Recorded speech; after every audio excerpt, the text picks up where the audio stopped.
अशी झाली बिरबलाची नेमणूक. एकदा अकबराने एका गावात आपला दरबार उभारला. याच गावामध्ये एक तरुण ब्राह्मण शेतकरी राहत होता.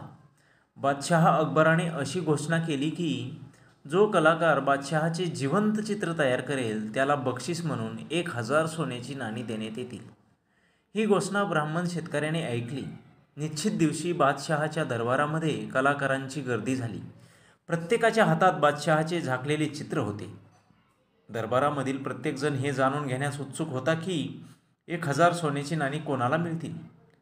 अकबर एका उंच आसनावर बसला आणि एकामागून एक कलाकारांची चित्रे पाहिल्यानंतर आणि त्यावर विचार केल्यानंतर प्रत्येक चित्र नाकारू लागला आणि म्हणाला, ही चित्रे मी आत्ता आहे तशी नाहीत.